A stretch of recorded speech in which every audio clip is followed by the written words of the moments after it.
Listen, Nick Caley, let's just be honest, has been in a tough spot all season, be frank with you. Easy gig. And Sunday, it was made even more difficult with the key injuries he had, right? There's no C.J. Stroud. There's no Titus Howard after the second quarter. But still, offensively, in so many ways, they were awful and have to be better. 15 points they scored. That's on all field goals. They didn't get into the end zone at all, and they had great opportunities, multiple opportunities at the one, and they didn't get into the end zone. First and goal at the one. And didn't get into the end zone.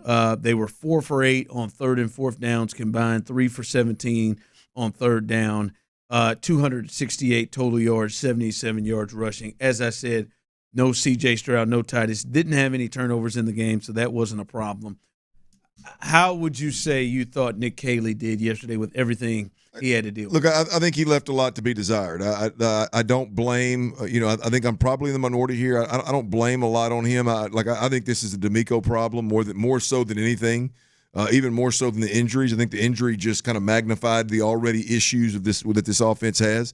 So I'll be loud and clear. I think it's a D'Amico problem more so than a Nick Caley problem. But look, Nick Caley left a lot to be desired. I mean, once you get beyond the thought of in the fourth quarter saying, hey, man, we're going to go for it and be aggressive in a situation where we should chew up their timeouts and go to overtime and ensure overtime. Once you get beyond going, hey, man, we're inside the 5-yard line, what are we going to do? There's a creativity problem. There is a focusing on and getting the football to your best player problem. The group looks overwhelmed in critical moments of the game constantly. Like a lot of that has to do with Nick Caley, and that's who's managing that group and running that group as a whole on a daily basis. And so the appearance of not being prepared, the appearance of being overwhelmed, the appearance of zero creativity, the appearance of like zero energy, effort, or want to get the best players, the most explosive players, the football in space, like that. All of that stuff is Nick Caley. So I'll put it to you like this. Look, I think he's got the odds stacked against him, but I think he in general has left a lot to be desired. Yeah. No, I mean he looks at times, I would say the majority of the time, Clint, of the way we feared at the start of the year. A guy coming in that doesn't have a ton of experience. We don't have a lot of history to see what he can do. He's got less talent overall than the previous regime, the previous OC had to deal with, and he's not as good as the previous OC. I think we're seeing those things combined. And I think an interesting point that maybe we can dive in a little deeper at some point this week, because you're pushing this where you feel like he also is probably having, especially his head coach, and maybe even the GM, but his head coach in his room a lot more than Bobby had. Yeah, well, right? I just think this. I think as D'Amico has shown time and time again to be overseeing and on top of everything that's going on offensively, it is hard to not believe, for me, to believe that he has a strong hand in the simple things that aren't happening, right? I just watched the last 3 plays of the game when you're trying to get quick completions. They didn't move one guy pre-snap.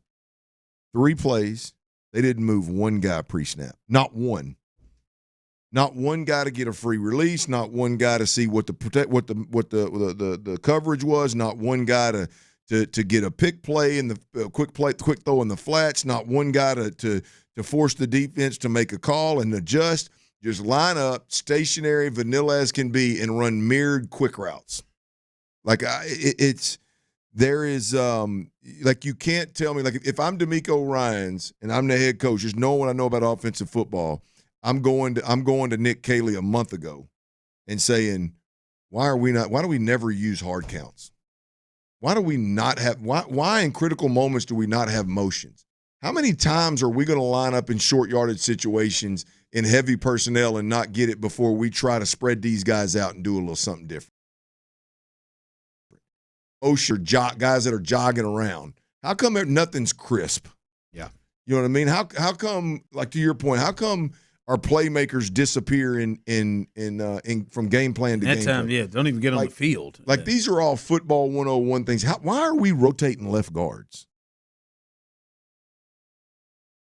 Why, what all of these kind of things are really, really interesting to me. And as much as DeMeco Ryans is on top of this offense, those are all things that I would expect him to demand. So yeah, I think, I'm not saying he's in the meeting with him, but I think DeMeco Ryans has a lot to do with our goal line and short yardage stuff. Nope, we're going heavy personnel. We're going to move guys. We're going to be the more physical team. We're going to move guys. That's what we're going to do. Our identity is being physical. That's what we're going to do.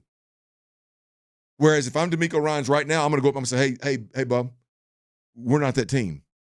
So figure out a way to go 11 personnel. Figure out a way to spread these guys out. Figure out a way to toss it. What are other options? We can't get down here. Running the ball between the tackles at Zach Allen and DJ Jones and whoever the hell it was that Leonard Williams, that big boy in Seattle, like that's not an option anymore. Figure something else out.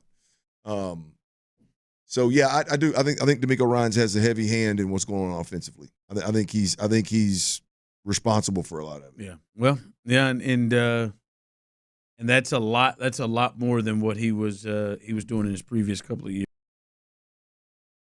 here. So listen, I have some issues with some of the things he did, but I will understand. You lose your quarterback and your best offensive lineman in the middle of that thing. It does. I mean, for somebody, Clint, who generally doesn't seem to adjust well when he's got all his parts, to somebody who doesn't seem to have a lot of creativity in what he wants to do when he has all of his parts, it was just going to look even worse. Well, here's the thing, Ron, is I don't know how Bill Lazor, is he still in the building over there? Is Bill Lazor still in the building over there? I think so. Bill Lazor, what's the cat that he brought with him from L.A.? Splinski. Gerard Johnson. I don't know how these guys sit around and coach this group and watch the film and aren't disgusted. I don't know how. I've never been around a coaching staff that would watch that last drive and go, "Yeah, man, we just got to execute." I mean, could you look at it and go, "Yeah, well, so and so was open on the right side and he worked left"? Yeah, sure you can. But how do you look at that and go, "What DeMeco said it wasn't a plan. We're gonna throw quick out to the left right here to Higgins, who ain't pissed a drop."